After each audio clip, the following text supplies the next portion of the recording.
This is the middle way, awakened to by the Perfect One, which gives rise to vision and knowledge, which leads to peace, wisdom, enlightenment, nibbana, the Noble Eightfold Path.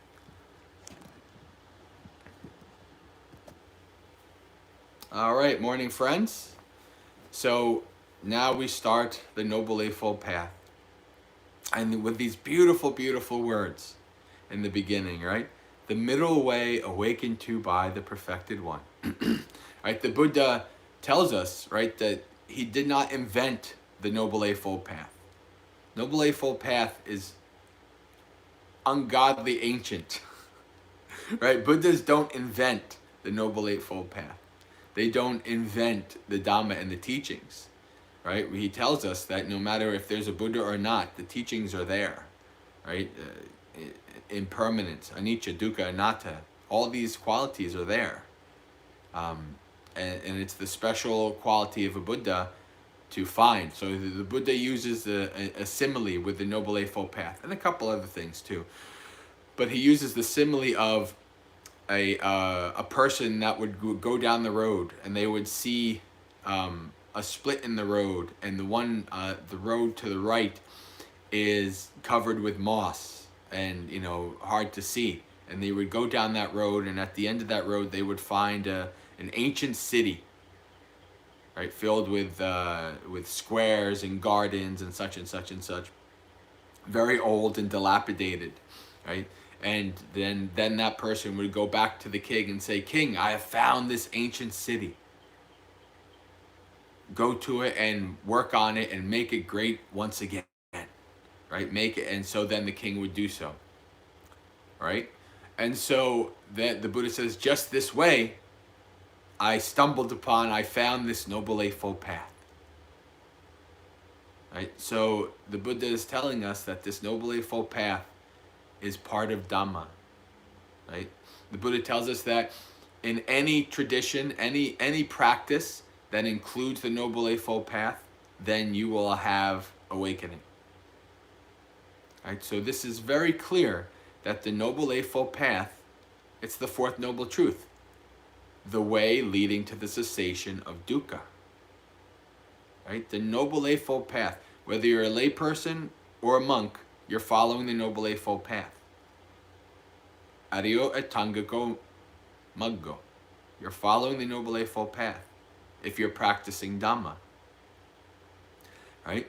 And if you follow the Noble Eightfold Path, and you keep following it, the inevitable result of that is awakening, is nibbana, right? Which leads to nibbana, leads to peace, vision and knowledge, wisdom. Right? Who doesn't want any all of these things? Beautiful, this path, the power of this path to mold us and to make us better, right?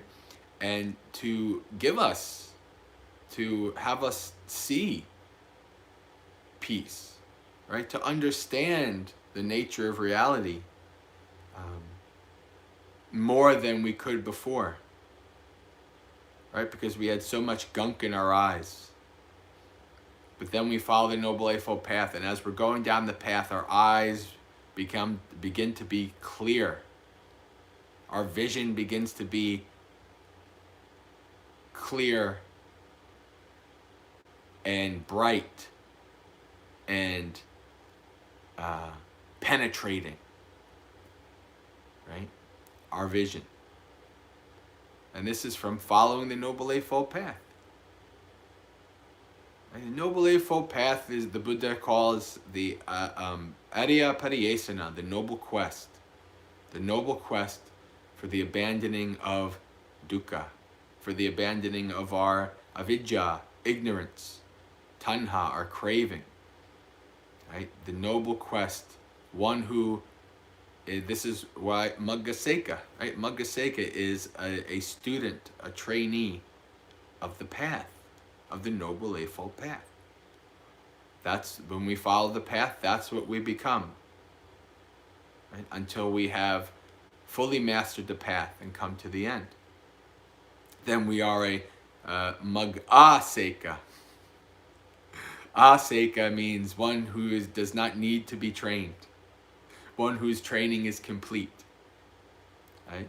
But we're not there yet, so we keep going down the path. We keep following and practicing the path and making ourselves an avatar of the path, where the path is within us and we are the path and we live the path. It's not separate from what we do and all our activities, no matter what our job, and no matter what we do. We become an avatar of the path that's always with us, and we are the path. So friends, with that, I wish you a very spiritually successful and peaceful day. We will have our last morning monastery experience of the week tomorrow. Tomorrow is Friday. And then we will have one more week of morning monastery experiences. I'm telling you guys this often, so it doesn't come to a surprise. But for the month of, from March 5th, probably until the beginning of April, no morning monastery experience, because I'm going to be staying in a monastery. I'm going to be staying with Bhante Rahula, and this would be too disruptive to the schedule, right? My evening sessions I'll still do, like Dhammapalooza and things like that. But the morning stuff, I have to live within the realm of the schedule there. So we're going to take a hiatus for a month, and then we'll get back to it again after that. The morning monastery experience will always keep continuing, as long as I'm able to, as long as I'm in a place that I can use my phone, right, and do it. But if I'm in a monastery, I have to make sure that I'm not disruptive to their way of life. So friends, okay, until next time, Sukhi Hotu, may you be happy, practice well, and be well. See you tomorrow.